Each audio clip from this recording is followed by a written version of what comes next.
You know this story. A town is overrun with rats. A stranger in colorful clothes arrives and offers to get rid of them. He plays a magic pipe, and the rats follow him out of the town and drown in the river. But when the town refuses to pay him, he plays his pipe again, and this time it is the children who follow him away, never to return. A fairy tale, a bedtime story, except that it is not a fairy tale at all, because it really happened, in a real town, on a day we can still name. The 26th of June, 1284. Hamelin, Germany. 130 children walked out through the town gate, following a piper, and were never seen again. And for 700 years, that town has been trying to make us remember.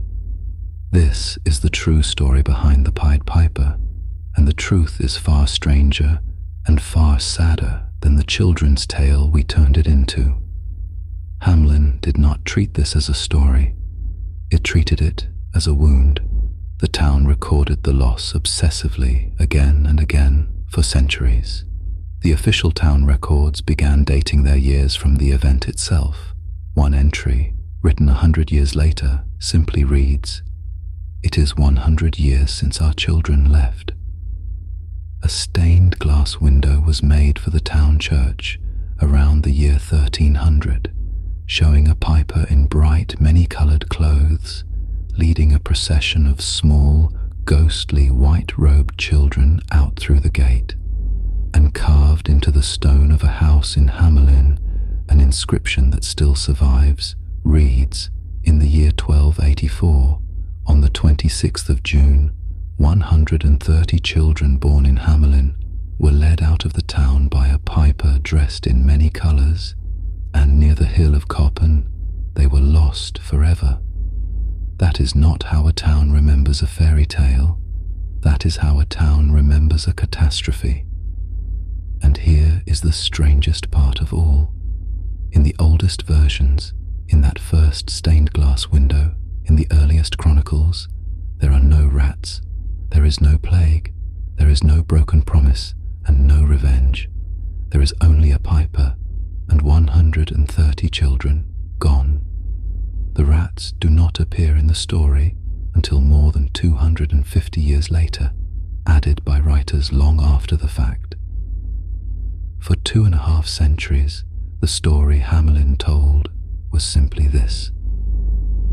Our children followed a stranger out of the town, and they vanished.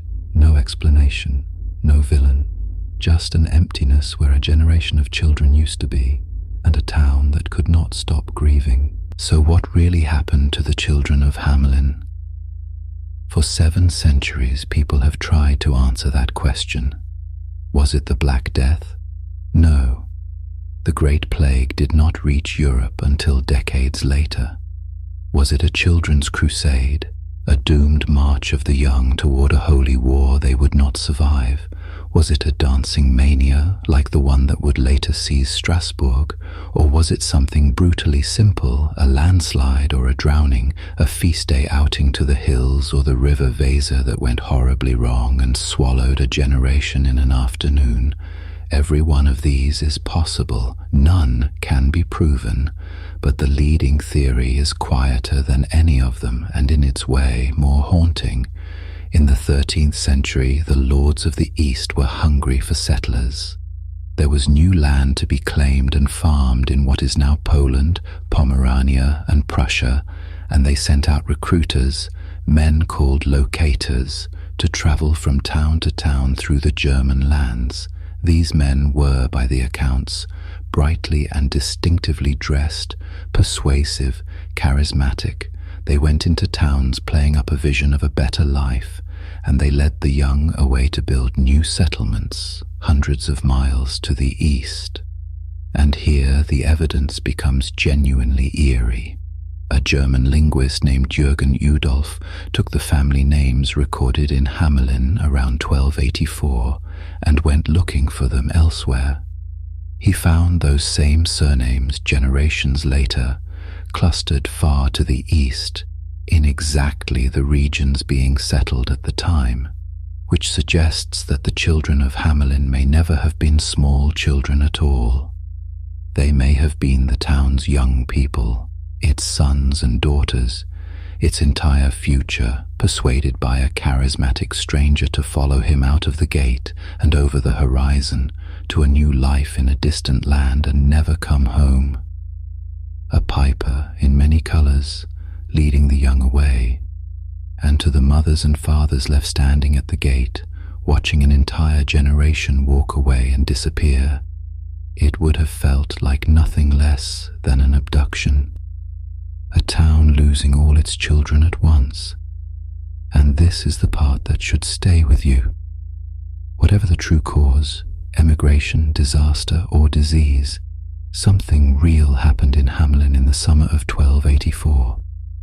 A town lost its children, and it was so utterly broken by that loss that it carved the date into its walls, began counting its years from the day it happened, and poured its grief into glowing colored glass so that no one ever would be allowed to forget. They did everything a town could possibly do to make the future remember them. And we did remember, but we remembered the rats. We took the deepest wound a community can suffer, the loss of all its children, and we turned it into a nursery rhyme, a cute little story about a magic flute and a man who wasn't paid, something to read to children at bedtime to make them smile before they sleep. The 130 are still gone.